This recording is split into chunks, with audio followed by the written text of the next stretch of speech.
जय हिंद।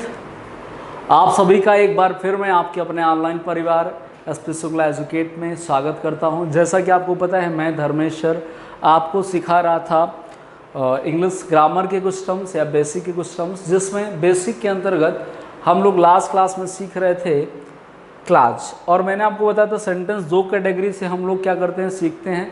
सेंटेंस का क्लासिफिकेशन दो कैटेगरी से करते हैं अकॉर्डिंग टू पर्पस। मैंने आपको बताया था 5 टाइप के सेंटेंसेस कौन कौन से, फिर से सुन लीजिएगा।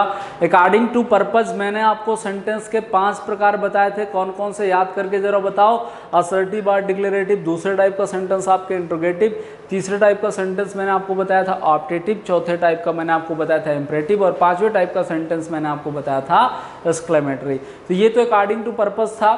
अब हम लोग सेंटेंस को एक दूसरी कैटेगरी में क्या करते हैं, क्लासीफाई करते हैं, जो आपके क्या कहलाता है अकॉर्डिंग टू स्ट्रक्चर और सेंटेंस पैटर्न। तो सेंटेंस पैटर्न सीखने के लिए सेंटेंस पैटर्न आपके 4 प्रकार के होता है, यानी अकॉर्डिंग टू स्ट्रक्चर सेंटेंस आपके 4 प्रकार के बनते हैं। कौन कौन सा, सुनिएगा ध्यान से। Simple sentence, compound sentence, complex sentence and mixed sentence. 4 प्रकार के सेंटेंस आपके बनते हैं अकॉर्डिंग टू पर्पज, यानी कि किसी सेंटेंस अकॉर्डिंग टू स्ट्रक्चर, यानी कि किसी सेंटेंस का स्ट्रक्चर कैसा है, ये 4 प्रकार की कैटेगरी में आपको सीखना है। लेकिन बिफोर दिस, इसके पहले यानी सेंटेंस स्ट्रक्चर सीखने के पहले की कड़ी में आपको काइंड्स ऑफ क्लास आने चाहिए, यानी क्लास की जानकारी आपको होनी चाहिए, जो कि पिछली क्लास में मैंने आपको क्लास के बारे में बताया था। पिछली क्लास में मैंने आपको क्लास के बारे में जानकारी दी थी, एक बार फिर से सुन लीजिएगा। क्लास हिंदी में किसे कहते हैं, एक बार फिर से मैं शॉर्ट एक्सप्लेनेशन के साथ आगे बढ़ूंगा। मैं आपसे ये बात कह रहा हूँ कि आप लोग प्लीज़ पिछली क्लास को ज़रूर देख लीजिएगा, क्योंकि पिछली क्लास जिन्होंने नहीं देखा होगा उनको आज वाली क्लास में कुछ भी समझ में नहीं आने वाला है, टोटली ब्लैंक होगा, क्योंकि क्लास पे ही डिपेंडेंट होते हैं आपके सेंटेंस स्ट्रक्चर के काइंड्स। तो एक बार फिर से मैं रिपीट कर देता हूँ, एक्चुअली क्लास होता क्या है। क्लास का हिंदी मीनिंग मैंने आपको बताया था उपवाक्य, और मैंने आपको ये बताया था a part of sentence which has its own subject and predicate is known as clause, जिसको हिंदी में मैंने आपको बताया था किसी वाक्य का ऐसा हिस्सा जिसका खुद का कर्ता होता है और विधेय होता है, उस हिस्से को क्या कहते हैं, हम लोग उपवाक्य कहते हैं। और मैंने आपको पिछली क्लास में ये भी बताया उपवाक्य 3 प्रकार के होते हैं। पहला उपवाक्य मैंने आपको बताया था मेन या प्रिंसिपल, मेन या प्रिंसिपल, या हिंदी में इसे क्या कहा जाता है, हिंदी में मैंने आपको बताया था मुख्य या प्रधान उपवाक्य मैंने आपको बताया था। और इसके बारे में मैंने आपको बताया कि मेन या प्रिंसिपल क्लास उसे कहते हैं ऐसा उपवाक्य, यानी सेंटेंस का ऐसा उपवाक्य जो अपना अर्थ पूरा करने के लिए किसी पर निर्भर नहीं करता है, जिसका खुद में पूरा अर्थ होता है, वो आपके प्रिंसिपल या क्या कहलाता है, मेन क्लॉज कहलाता है। ये बात मैंने आपसे पिछली क्लास में की थी। दूसरे टाइप का भी मैंने आपको क्लॉज बताया था, जिसका सेंस क्या होता है, मैंने आपको बताया था सबऑर्डिनेट। क्या बताया था, बोलो जरा, सबऑर्डिनेट, या मैंने आपको बताया था डिपेंडेंट। सबऑर्डिनेट या क्या मैंने आपको बताया था, डिपेंडेंट क्लास। सबऑर्डिनेट या डिपेंडेंट क्लास क्या होता है, ऐसी क्लास जो अपना अर्थ पूरा करने के लिए किसी मेन क्लास पर डिपेंड करती है, मेन क्लास की सहायता लेती है, that is known as subordinate clause. The clause that depends upon main class to complete its sense is known as subordinate or dependent clause। ऐसा उपवाक्य जो अपना अर्थ पूरा करने के लिए किसी मेन या प्रिंसिपल क्लास पर निर्भर करता है, उसकी सहायता लेता है, that is known as subordinate और डिपेंडेंट क्लास। एक क्लास मैंने आपको और बताई थी पिछली क्लास में, पिछली क्लास की वीडियो में जरूर चले जाइएगा मेरे प्यारे दोस्तों। एक क्लास के बारे में मैंने आपको और बताया था, कौन सी क्लास थी, कोऑर्डिनेट क्लास, जिसका हिंदी मीनिंग होता है समानपदी। क्या होता है, समानपदी। ऐसा उपवाक्य जिसमें अपने पहले आने वाले उपवाक्य के समान पद पाए जाते हैं, वो आपके कोऑर्डिनेट या समानपदी उपवाक्य कहलाता है। ये 3 प्रकार की क्लासों का बहुत ही ढंग से मैंने आपको एक्सप्लेनेशन पिछली क्लास में सिखाया था। पिछली क्लास में प्लीज़, इसलिए बार बार मैं आपसे कह रहा हूँ कि आज की क्लास में जो भी मैटर मैं आपको पढ़ाने वाला हूँ वो पूरा का पूरा आपके क्लासेस पे डिपेंड करता है। तो ये क्लास जो जिसको नहीं आते हैं आज की क्लास समझने में वो अनेबल होगा, इसलिए पिछली क्लास को ज़रूर देख लीजिएगा। आइए अब हम लोग यहाँ पर बात करेंगे kinds of sentence according to structure या सेंटेंस पैटर्न। आइए जरा बात करेंगे, ठीक है। Kinds of sentence according to structure, आइए जरा यहां पर देखते हैं। काइंड्स ऑफ सेंटेंस दिख नहीं रहा है और क्लियर लिखता हूं।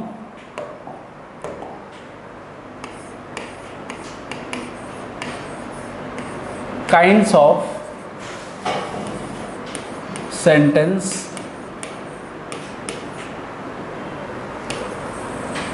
किसके अकॉर्डिंग? स्ट्रक्चर के अकॉर्डिंग। किसके अकॉर्डिंग? स्ट्रक्चर के अकॉर्डिंग, यानी किसी सेंटेंस की बनावट कैसी है इसके अकॉर्डिंग हमें क्या देखना है? सेंटेंस के प्रकार देखने। तो 4 प्रकार आपको देखने हैं। सबसे पहले की बात मैं आपसे करूंगा, सबसे पहला जो आपका हो जाएगा उसे कहा जाता है क्या? सिंपल सेंटेंस, जिसे सिंपल का मतलब क्या होता है? साधारण। जिसे क्या कहा जाएगा? Simple sentence. अब सिंपल सेंटेंस क्या होता है जरा इसके बारे में हम लोग जानेंगे। सिंपल सेंटेंस क्या होता है जरा इसके बारे में हम लोग जानेंगे। हिंदी में क्या कहा जाएगा? हिंदी में इसे कहा जाता है साधारण। क्या कहा जाएगा? बोलो जरा। साधारण वाक्य। क्या कहा जाएगा? साधारण वाक्य। साधारण वाक्य कौन से वाक्य होते हैं? साधारण वाक्य किसे कहा जाता है? आइए इसके बारे में हम लोग जरा सा जानेंगे। साधारण वाक्य क्या होता है? जब ऐसा सेंटेंस जिसमें सिर्फ ओनली वन क्या हो, हिंदी में लिखता हूं बहुत ढंग से देखिएगा, सिर्फ एक ही क्या हो? सिर्फ एक सब्जेक्ट हो। कितने सब्जेक्ट हो? सिर्फ एक सब्जेक्ट हो। सब्जेक्ट यानी क्या हो? कर्ता हो। और जिसमें क्या? सिर्फ एक वर्ब हो। सिर्फ जिसमें क्या हो? एक फाइनाइट वर्ब हो, यानी एक वर्ब हो। ऐसे टाइप का जो सेंटेंस बनता है वो सिंपल सेंटेंस कहलाता है। याद रखिएगा, ऐसा सेंटेंस जिसमें सिर्फ एक सब्जेक्ट हो और एक ही वर्ब हो, ऐसे टाइप का सेंटेंस क्या कहलाता है मेरे प्यारे दोस्तों? ऐसा टाइप का सेंटेंस सिंपल सेंटेंस कहलाता है। फॉर एग्जाम्पल की बात करेंगे। जैसे आपने लिखा mister Sharma teach. Mister Sharma पढ़ाते हैं, मतलब क्या? मिस्टर शर्मा यहाँ पर एक सब्जेक्ट है और टीच आपकी क्या हो जाएगा? एक वर्ब है। देख लें, सेंटेंस में एक ही सब्जेक्ट है और एक ही वर्ब है। तो ऐसे टाइप से आपकी ये क्या हो जाएगा? जिसमें सिर्फ एक ही सब्जेक्ट हो और एक ही वर्ब हो, ऐसा टाइप का सेंटेंस क्या हो जाएगा? सिंपल सेंटेंस हो जाएगा। एक एग्जाम्पल और देख लीजिएगा, बहुत ही आसान है। जैसे आपने लिखा माई ब्रदर प्लेज क्रिकेट। जैसे आपने सेंटेंस लिखा माई ब्रदर प्लेज क्रिकेट। अब जरा गिन के बताओ इसमें कितने सब्जेक्ट हैं? तो यहाँ पर सब्जेक्ट कितने हैं? सिर्फ एक है, यानी कि ये एक सब्जेक्ट है। और यहाँ पर जरा गिन के बताओ कितनी वर्ब है? यानी वर्ब एक ही है। ये आपका क्या है? ये आपका ऑब्जेक्ट है। और आप ये ध्यान से देख लीजिएगा, जिसमें सिर्फ क्या होता है? एक ही सब्जेक्ट होता है। एक सब्जेक्ट है और एक वर्ब है।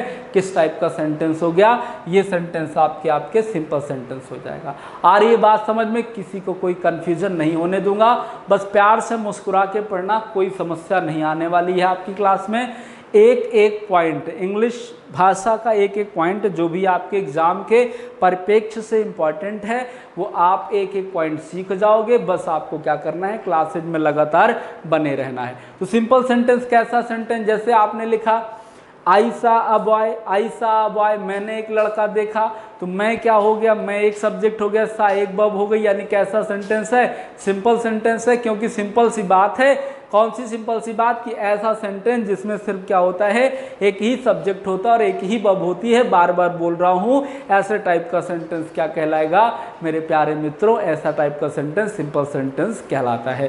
तो ये तो बात हो गई पहले टाइप के सेंटेंस की। आ रही बात समझ में सभी को बातें क्लियर होगी। बस कंसंट्रेट रहिएगा। कहीं भी कोई समस्या होगी तो कमेंट बॉक्स में निश्चित तौर पे मुझे बता दीजिएगा कि सर ये बात मुझे थोड़ा सा कम समझ में आई है। बात को एक्सप्लेन कर दूंगा और भी आपको क्लियर कर दूंगा। अब यहाँ पर बात करें अगर हम लोग दूसरे टाइप के सेंटेंस की, that is known as compound sentence. Screenshot लेना चाहते हैं, स्क्रीनशॉट ले लीजिएगा, जल्दी से स्क्रीनशॉट ले लीजिएगा। आगे बढ़ूंगा मैं। देखिए बोर्ड पे आपको दिख रहा है क्लियर, स्क्रीनशॉट ले लीजिएगा। स्क्रीनशॉट ले लीजिएगा।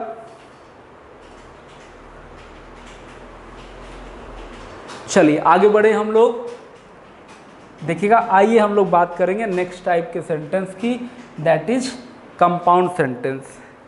दूसरे टाइप का जो सेंटेंस है, सेकेंड टाइप का सेंटेंस मैं आपको बताऊंगा, that is this type of sentence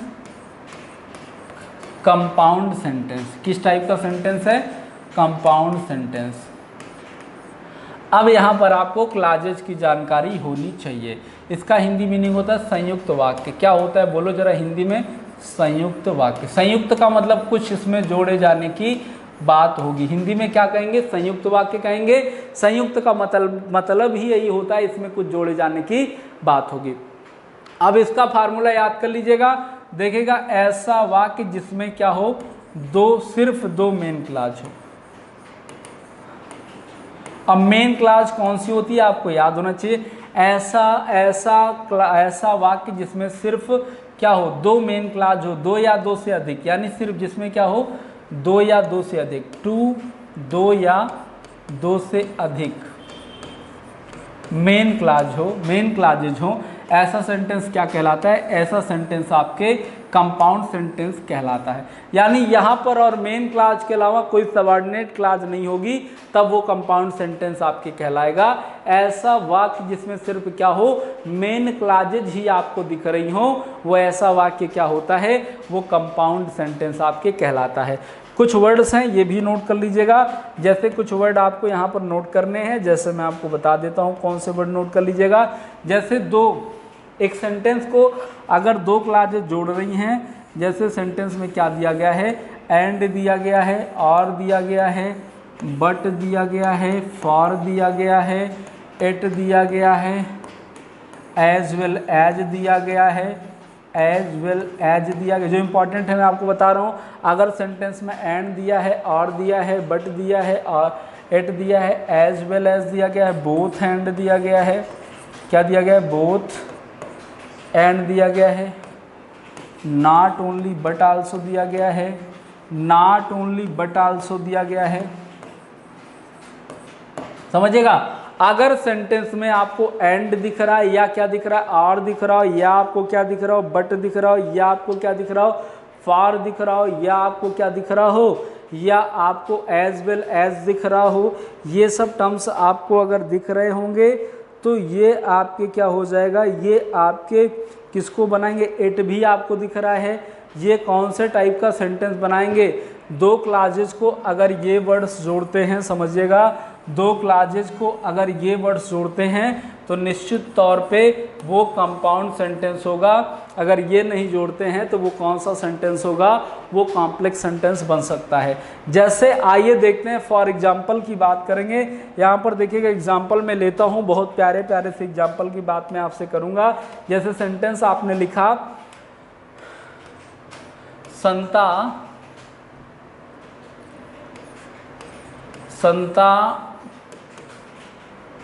came here और, या एक ही सेंटेंस है। देखिएगा, एक ही सेंटेंस में लिख के बताता हूँ, कंफ्यूज मत होइएगा। एक ही सेंटेंस है, देखिएगा, संता हेल्प्ड और, बट, और मत लगाइए, बट लगा दीजिए। संता हेल्प्ड बट बंता रिफ्यूज। संता ने मदद की लेकिन बंता ने क्या कर दिया? मना कर दिया। आपको कौन सी बात देखनी है? आपको ये देखना है कि यहाँ पर बट है बीच में, और मैंने आपको बताया कि दो मेन क्लॉजेस दिखने चाहिए। देखिए, संता मदद करता है लेकिन बंता ने मना कर दिया।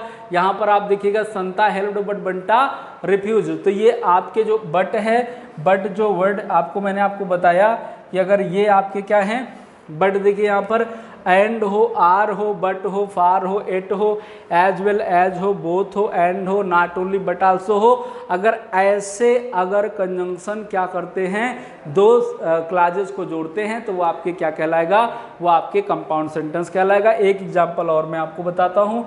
जैसे यहाँ पर देखिए, आपने लिखा, मैं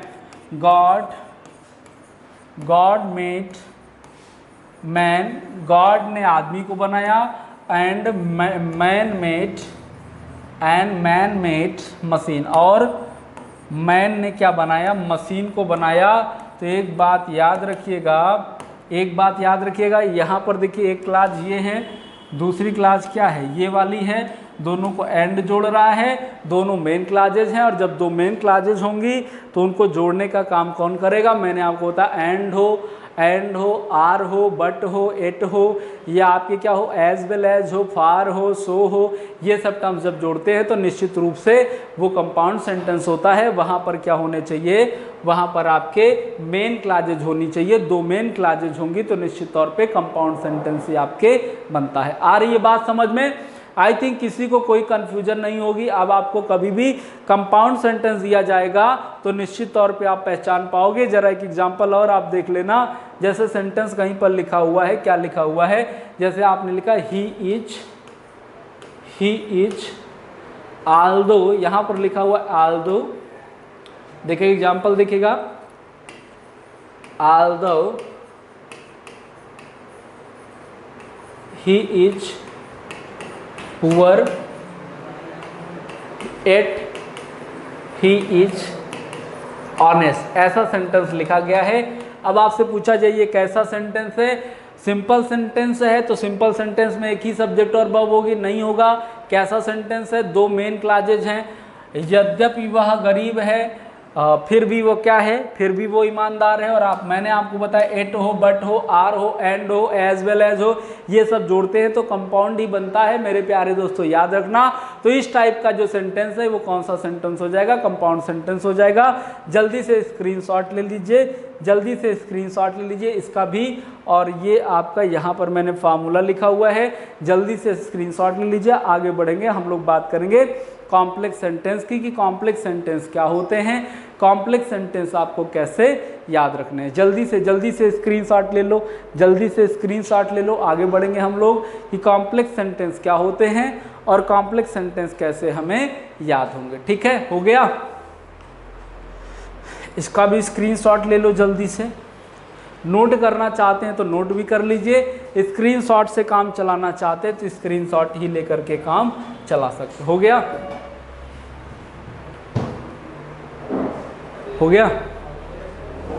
चलिए, ये तो आपके दो टाइप का सेंटेंस मैंने डिस्कस कर दिए। एक आपका सिंपल सेंटेंस हो गया, दूसरा आपका कौन सा सेंटेंस हो गया, कंपाउंड सेंटेंस हो गया। दो प्रकार के सेंटेंसेस की बात मैं आपसे कर चुका हूं, सिंपल सेंटेंस हो गया और कौन सा हो गया, कंपाउंड सेंटेंस हो गया। अब हम लोग नेक्स्ट की बात करेंगे जो कि आपके क्या हो जाएगा, कॉम्प्लेक्स सेंटेंस। आइए जरा हम लोग कॉम्प्लेक्स सेंटेंस की बात करेंगे। तीसरे टाइप का sentence complex sentence. Complex sentence क्या होता है, आइए जरा देखें कॉम्प्लेक्स सेंटेंस।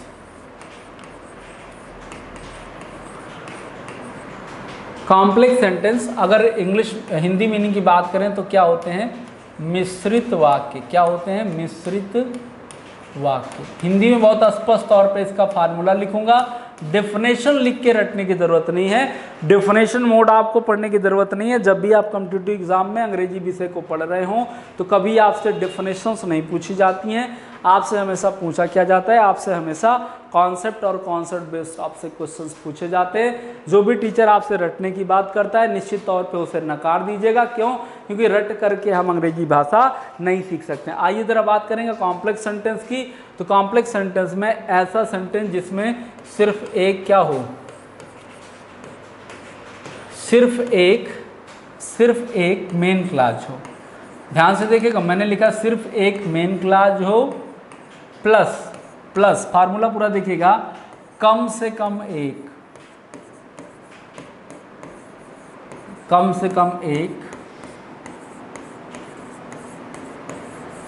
सबऑर्डिनेट क्लाज हो। कम से कम एक क्या हो, सबऑर्डिनेट क्लाज हो। फार्मूला ध्यान से देखिएगा, मैं एक्सप्लेन करता हूं फार्मूले को, फिर एग्जांपल की ओर चलेंगे।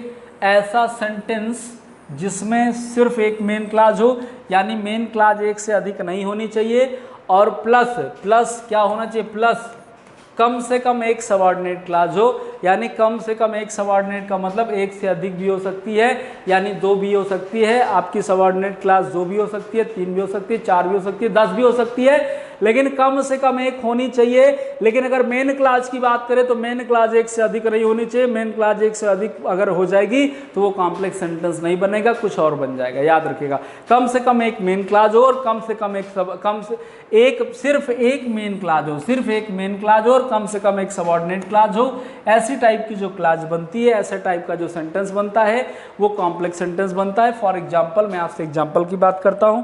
जैसे आपने लिखा बहुत ईजी लेवल के एग्जाम्पल की बात मैं आपसे करूंगा। जैसे जो आपको याद भी होगा, द ट्रेन हैड गॉन, जैसे सेंटेंस लिखा गया, the train had gone before I reach the station, before I reached the station. आइए जरा यहाँ पर हम लोग बात करेंगे किस टाइप का सेंटेंस आपके बनता है। जरा देखिएगा, मेरे स्टेशन पहुँचने से पहले, क्या इसका सेंस पूरा है? जरा देख लो आप, यहाँ पर सेंटेंस है मेरे स्टेशन पहुँचने से पहले, क्या इसका सेंस पूरा है? नहीं पूरा है। और आप ये देख लो जरा, द ट्रेन हैड गॉन, यहाँ पर देख लो जरा, the train had gone, train जा चुकी थी, क्या इसका सेंस पूरा है? अगर आप सिर्फ ये बोलो ट्रेन हैड गॉन तो क्या सेंस पूरा है? निश्चित तौर पे सेंस पूरा है। और जिसका सेंस पूरा होता है वो मेन क्लास होती है। और before I reach the station, मेरे स्टेशन पहुंचने से पहले, इसका सेंस पूरा नहीं है। और सेंस पूरा नहीं है तो पूरा करने के लिए किस पर डिपेंड कर रही है? मेन क्लास पर डिपेंड कर रही है। प्लीज क्लास वाला वीडियो देख लीजिएगा, तब बातें आपको क्लियर हो पाएंगी। आपने लिखा यहाँ पर the train had gone, train जा चुकी थी, before I reach the station, मेरे स्टेशन पहुंचने से पहले। अगर आप सिर्फ इतना बोल देते हो मेरे स्टेशन पहुंचने से पहले, तो इसका सेंस पूरा है? नहीं पूरा है। और जिसका सेंस पूरा नहीं होता है वो कौन सी क्लास होती है? वो आपकी सबऑर्डिनेट क्लास होती है। और मैंने आपको बताया मेरे प्यारे विद्यार्थियों, मेरे दोस्तों, मैंने आपको ये बताया कि जब एक क्या हो, एक आपके मेन क्लास हो, देख लो लिखा हुआ, एक मेन क्लास हो और कम से कम एक सबऑर्डिनेट क्लास हो, ऐसा टाइप का जो सेंटेंस बनता है वो कौन सा सेंटेंस बनता है? वो आपके कॉम्प्लेक्स सेंटेंस बनता है। जरा सा देख लो, आप बता दो आ गया कि नहीं समझ में? निश्चित तौर पे हो गया। अरे मुस्कुरा के पढ़िए भैया, काहे टेंशन ले रहे हैं? अंग्रेजी है ना, आएगा आएगा, कैसे नहीं आएगा? बस आपको फोकस करने की ज़रूरत है। इंग्लिश आपको आएगी, ये मेरा विश्वास है और ये मेरा आपसे वादा है, अंग्रेजी आएगी। ये वो वाला वादा नहीं है जो पूरा नहीं होता, जो तोड़ दिया जाता है। निश्चित तौर पे मेरा और आपका साथ बना रहेगा, तो ये वादा नहीं टूटेगा। निश्चित रूप से हमारा आपका साथ सिलेक्शन तक नहीं छूटेगा। आगे बढ़ेंगे हम लोग। ये तो बात हो गई आपके कॉम्प्लेक्स सेंटेंस का, एक एग्जाम्पल मैंने आपको बताया। आइए एक आध एग्जाम्पल और देख लेते हैं। जैसे मैंने लिखा, if you attend the class, अगर आप क्लास को अटेंड करोगे, I shall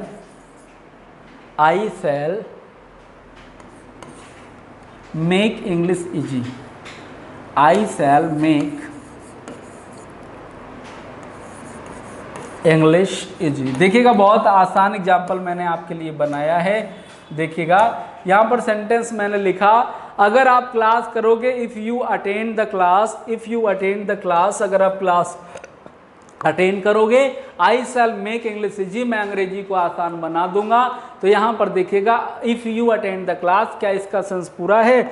जरा सा देख के बताओ। If you attend the class, यदि आप क्लास अटेंड करोगे तो क्या होगा? If you attend the class यानी सेंस क्या पूरा है? सेंस नहीं पूरा। और जिसका सेंस नहीं पूरा होता है वो कैसा टाइप का सेंटेंस, कैसी टाइप की क्लास बनती है? सबऑर्डिनेट या डिपेंडेंट क्लास बनती है। और मैंने लिखा, आई शैल मेक इंग्लिश इजी, मैं अंग्रेजी को आसान बना दूंगा। ये किस प्रकार की क्लास है? मैं अंग्रेजी को आसान बना दूंगा। इसका सेंस कहीं से भी अधूरा नहीं है। और जिसका सेंस अधूरा नहीं होता है, मेरे भाई, मेरे दोस्त, मेरे विद्यार्थियों, ये क्या होता है? ये मैंने आपको बताया, ये मेन क्लास होती है। और आपको पता है, जिसमें कम से कम एक मेन क्लास हो और जिसमें सिर्फ एक मेन क्लास हो, देखिएगा सिर्फ एक मेन क्लास दिख रही है, एक से अधिक मेन क्लास आपको नहीं दिख रही है। जिसमें सिर्फ एक मेन क्लास हो और कम से कम एक सबऑर्डिनेट क्लास हो, इस टाइप का जो सेंटेंस बनता है वो कौन सा सेंटेंस होता है? जरा मुस्कुरा के बोल देना, जरा मुस्कुरा के बोल दो ना, कौन सा सेंटेंस होता है? बोलो जरा सा। कॉम्प्लेक्स सेंटेंस होता है। मेरे साथ गुनगुनाएंगे, बोलेंगे तो निश्चित तौर पे आपको चीज़ें याद हो जाएंगी। हो गया? स्क्रीनशॉट लेना चाहते हैं तो स्क्रीनशॉट ले लीजिए। आप कहेंगे तो और भी एग्जांपल्स मैं आपको करा दूंगा, बहुत ही आसान है। अब एक लास्ट टाइप और आपके इसका बचता है, दैट इज, एक लास्ट टाइप और आपके बचता है, अभी टाइम है यादव जी 5 मिनट का समय दे दीजिएगा। एक लास्ट टाइप और आपके बचता है, that is mix sentence. That is क्या है आपके, मिक्स सेंटेंस। आइए मिक्स की बात कर लेते हैं, बहुत ही आसान, बहुत ही आसान मिक्स सेंटेंस की बात कर लेते हैं। स्क्रीनशॉट आपने ले लिया, मिक्स सेंटेंस पे आ जाइए। चलिए मिक्स सेंटेंस की बात करेंगे। मिक्स क्या होता है, मिक्स को एक नाम और भी मैं आपका दे देता हूं। मिक्स सेंटेंस के अंतर्गत क्या होता है, मिक्स सेंटेंस में क्या होता है, मिक्स सेंटेंस में, या इसे ऐसे भी कभी आपको लिखा हुआ मिल सकता है कंपाउंड, ऐसे भी लिखा हुआ मिल सकता है कंपाउंड कॉम्प्लेक्स सेंटेंस, ऐसे भी लिखा हुआ मिल सकता है, ऐसे भी मिल सकता है। और इसका नाम, एक सिंगल नाम की बात करें तो मिक्स सेंटेंस होता है। दोनों तरीके से लिखा हुआ मिल सकता है आपको आपके एग्जाम में या कहीं भी पुस्तक में, है ना। चलिए, तो ये टाइप से आपको लिखा हुआ मिल सकता है, मिक्स सेंटेंस या कंपाउंड या कॉम्प्लेक्स सेंटेंस, ठीक है। तो अब अगर हम लोग बात करें इसका क्या स्ट्रक्चर होता है, किस टाइप के स्ट्रक्चर इसमें बनते हैं, तो स्ट्रक्चर जो इसका होता है, स्ट्रक्चर जो इसका होता है वो किस टाइप का होता है, जरा सा समझिएगा। स्ट्रक्चर जो होता है इसका किस टाइप से होता है, स्ट्रक्चर में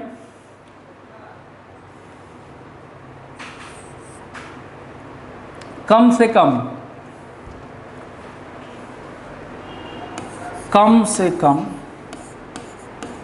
से कम देखिएगा लिखा हुआ है कम से कम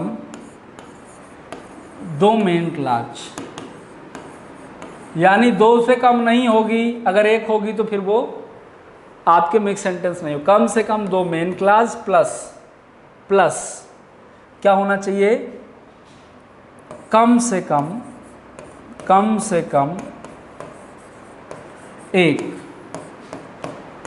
सबऑर्डिनेट क्लॉज, कम से कम 2 मेन क्लॉज और कम से कम 1 सबऑर्डिनेट क्लॉज होनी चाहिए।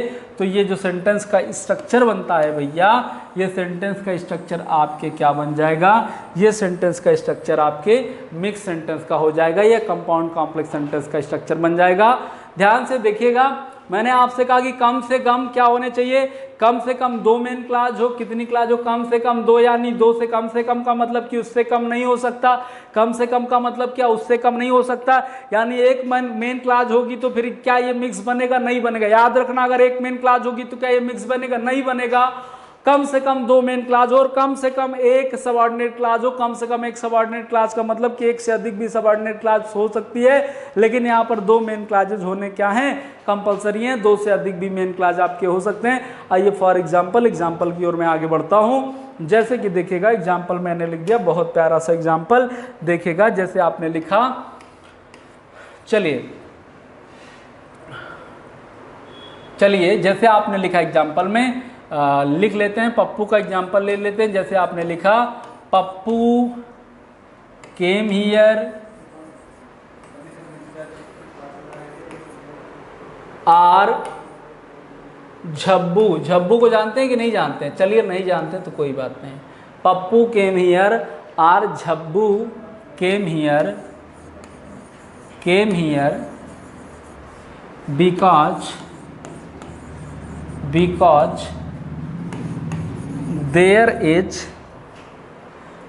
देयर इज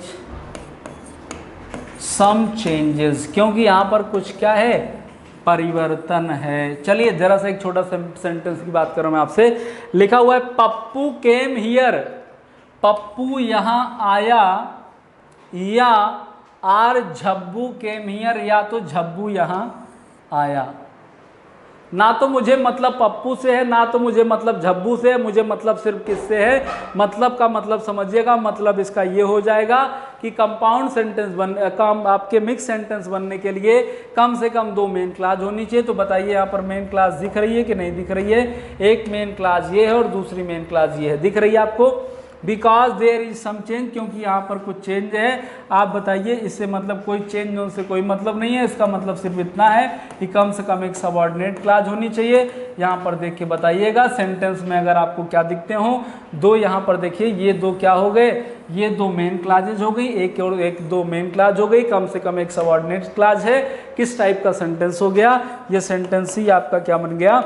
मिक्स्ड सेंटेंस बन गया। कैसा सेंटेंस? मुस्कुरा के बोल के बताइएगा किस टाइप का सेंटेंस बन गया? मिक्स्ड सेंटेंस बन गया। क्लियर है सभी को? देख लो भाई, गुनगुना के बोलो, मुस्कुरा के बोलो, बन गया कि नहीं बन गया? चलो, ये मिक्स टाइप के सेंटेंस आपका बन गया। और एग्जाम्पल मैं आपको दे देता हूं, और भी एग्जाम्पल देने की मैं आपसे बात करूंगा, देखिएगा।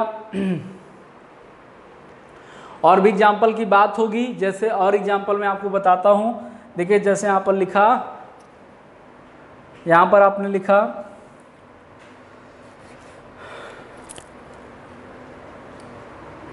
राजा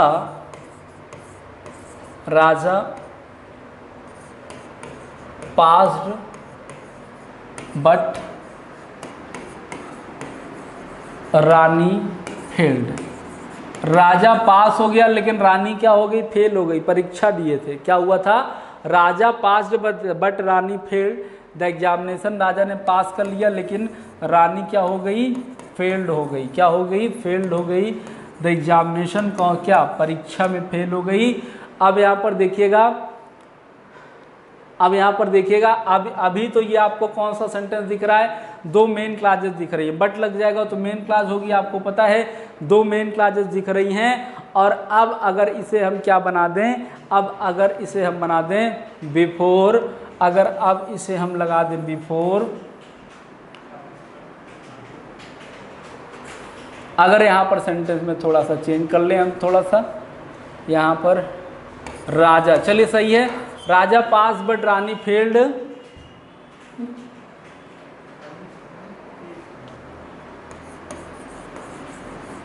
एग्जामिनेशन दैट वाज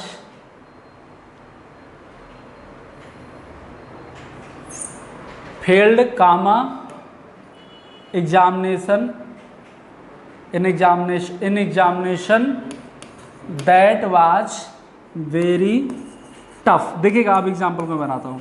देखिए बहुत अच्छा एग्जाम्पल मैंने आपको बना दिया, बहुत ही नेचुरल एग्जाम्पल है। देखिए लिखा गया राजा पास बट रानी फेल्ड। राजा पास हो गए लेकिन रानी क्या हो गई? फेल हो गई। दैट वाज, लेकिन क्या? जो एग्जामिनेशन था वो क्या था? दैट वाज क्या? जो था वो क्या था? That was very tough. Examination was very tough because examination was very tough. तो यहाँ पर देखिए एक ये मेन क्लाज है, ये भी एक क्या है? मेन क्लाज है। दो मेन क्लाज हो गई और यहाँ पर दैट लगा हुआ है, दैट लगा है। तो यहाँ पर क्या हो जाएगा? ये आपका जो हो गया, ये आपकी कौन सी क्लास हो गई? ये सबऑर्डिनेट क्लास हो गई। और आपको पता है जब सेंटेंस में दो मेन क्लास दिखती है और क्या हो जाता है? कम से कम एक क्या हो? सबऑर्डिनेट क्लास हो। तो ऐसी कंडीशन का जो सेंटेंस बनता है मेरे प्यारे दोस्तों, मेरे भाइयों, मेरे मित्रों, मेरे विद्यार्थियों, वो कौन सा सेंटेंस बन जाएगा? वो आपके कंपाउंड, आपके मिक्स सेंटेंस बन जाएगा। फिर से एक बार पूरे स्ट्रक्चर को मैं आपसे बात कर लेता हूँ। बहुत इजी लेवल के एग्जाम्पल हैं, क्वेश्चन भी इस पे मैं आपको कराऊंगा। अभी फिलहाल फिर से एक बार मैं स्टार्टिंग से लेके चलता हूँ आपको। देख लीजिएगा, kinds of sentence according to structure. अगर सिंपल सेंटेंस होगा तो सिर्फ एक सब्जेक्ट और एक वर्ब की बात होगी, देखेगा, यानी सिंपल सेंटेंस हो जाएगा। कंपाउंड सेंटेंस होगा तो दो मेन क्लासेस की बात होगी। और देखिएगा अगर आपके क्या होगा?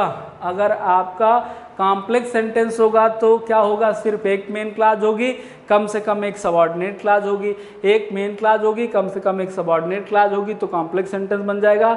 आइए जरा बात कर ले मिक्स सेंटेंस की। तो मिक्स सेंटेंस में क्या आपको देखना है? मिक्स सेंटेंस में कम से कम दो मेन क्लास हो और कम से कम एक सबऑर्डिनेट क्लास हो। ऐसी कंडीशन में क्या बन जाता है? मिक्स्ड आपके सेंटेंस बन जाता है। तो ये तो आज हम लोग चर्चा कर रहे थे according to sentence, according to structure, kinds of sentence की, क्लासिफिकेशन ऑफ सेंटेंस की। तो एक बात आप लोग ये याद रखिएगा मेरे प्यारे मित्रों, मेरे भाइयों, ये बात याद रखिएगा कि अगर आपको क्लासेस की जानकारी नहीं है, यानी काइंड्स ऑफ क्लास को आपने ढंग से नहीं पढ़ा है, तो सेंटेंस स्ट्रक्चर आपको समझ में नहीं आने वाला है, या आएगा भी तो थोड़ा सा कम समझ में आएगा। तो आज की क्लास के लिए इतना ही रखते हैं, इसलिए बार बार मैं आपसे रिक्वेस्ट कर रहा था पिछली वाली क्लास को आप लोग जरूर देखिएगा जिसमें हम लोग क्लास की बात किए हैं। आप प्लेलिस्ट में चले जाइएगा, क्लास आपको मिल जाएगी। तो आज की क्लास के लिए हम लोग इतना ही रखते हैं, इसके आगे और भी कुछ अच्छे कॉन्सेप्ट के साथ नेक्स्ट क्लास में आपसे मुलाकात करूंगा। निश्चित तौर पे आप एग्जाम में सफलता आपको मिलेगी। आज के लिए इतना ही। Thank you so much. जय हिंद, जय भारत।